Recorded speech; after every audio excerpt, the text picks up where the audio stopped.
Olá, meus amigos do canal Compartilhando Justiça. Sou o Dr. Henrique Lima, né? E quero falar com vocês agora sobre o texto, né, o artigo que eu publiquei ontem chamado Revisão da Aposentadoria por Incapacidade, por Invalidez, que é o nome antigo, né, antes da reforma da Previdência, do servidor público.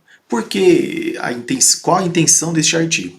Depois da reforma da Previdência, muitos servidores assim, por uma desinformação, talvez até do governo, né, com outras intenções, muitos servidores passaram a acreditar que não teriam direito mais a receber os proventos integrais, né, ou a integralidade, ou o último. Então, eles acharam que acabaram esses direitos, mesmo para aqueles que têm enfermidades que foram causadas ou agravadas pelo trabalho.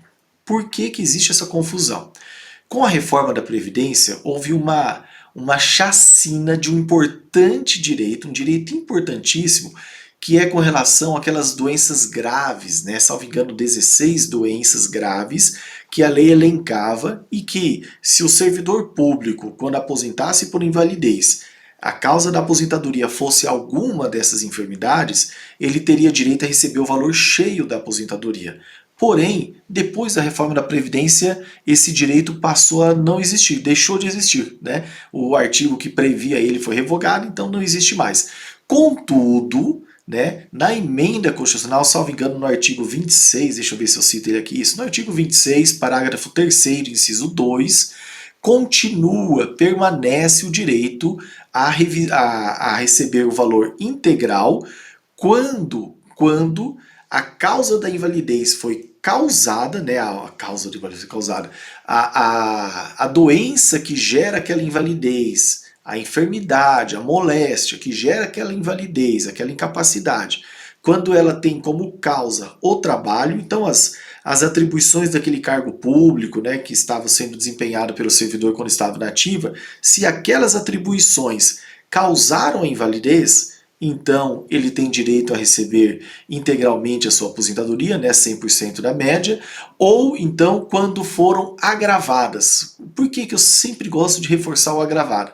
Às vezes falar que a invalidez teve como causa única o trabalho, às vezes é complicado isso. Mas você comprovar que o trabalho agravou a condição de saúde do servidor, isso se torna muito mais fácil. Então, por exemplo, vou pegar os dois grandes grupos, né, que mais causam problemas de saúde nas pessoas por conta do trabalho, que é a questão dos problemas ortopédicos e dos problemas psiquiátricos. Problemas ortopédicos, as famosas lerdorte, os problemas na coluna, na cervical, às vezes de digitar com o monitor numa posição errada, os problemas nos joelhos, quando o servidor carrega peso, anda muito, sobe muita escada, às vezes uma escada complicada, improvisada. Por exemplo, eu já tive casos de professor que para conseguir dar aula tinha um tablado e ele era muito alto. Então, anos ali subindo naquela escola, aquele tablado danificou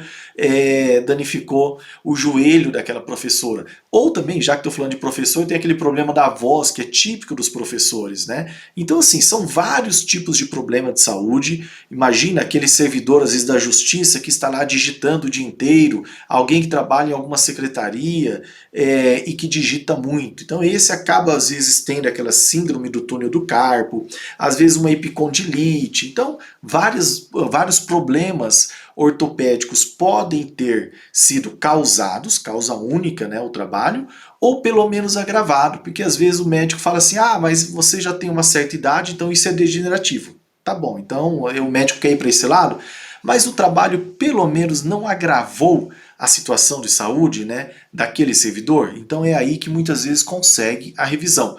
E no caso dos problemas psiquiátricos, a mesma coisa. Às vezes aquela depressão não foi só o trabalho, teve situações particulares também, mas o trabalho, o estresse, a cobrança, às vezes uma perseguição que a pessoa teve, um problema com algum usuário do serviço público, às vezes aquilo ali acaba que prejudicou, acelerou, piorou o estado de saúde. Por exemplo, os que a gente atende, que são agentes penitenciários, eles têm muito problemas psiquiátricos, pessoas da polícia, por conta do estresse, né, daquela forte pressão psicológica que é a própria atividade. Então você consegue muitas vezes, né, claro, tem que ver cada caso, não é ação coletiva, né, é bem individual, é bem artesanal, a gente fala assim, e analisar cada caso e ver se é possível pedir essa revisão com base no histórico da pessoa.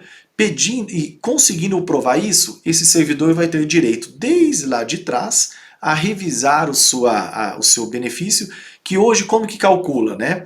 Se o servidor tem até 20 anos de serviço público, ele vai receber 60% da média, né, de todo o seu período contributivo. Não é mais igual antes, que tirava 20% dos menores, pegava 80% dos maiores e fazia média. Hoje pega todo o período, que é algo ruim, ficou pior, né, com essa reforma da Previdência, pega toda a média e faz ali, chega ali e faz a média.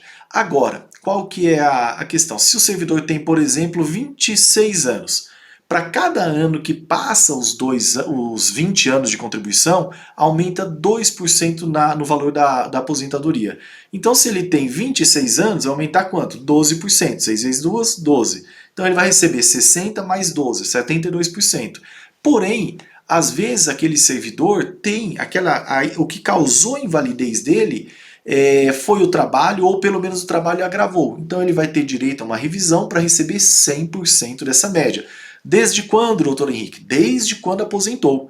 E qual o prazo para entrar? 5 anos do momento que iniciou a aposentadoria. Então, quando publicou lá no Diário Oficial, 5 anos ele tem para pedir essa revisão. Que tipo de documento? As pessoas falam, olha, toda a documentação médica, histórico, relatório de fisioterapia, relatório de psicólogo, o que puder comprovar que tem relação com o trabalho. Tudo isso é bastante útil e pode ser um direito muito interessante, como outros também, que eu já abordo em outros textos, mas semelhantes a esse para o servidor público aposentado, e nesse caso por invalidez ou por incapacidade, o nome atual. Espero ter contribuído, compartilha com seus amigos que alguém pode precisar dessa informação. Inscreva-se no canal, ative o sininho para receber as notificações e que Deus te abençoe e até a próxima. Abraço!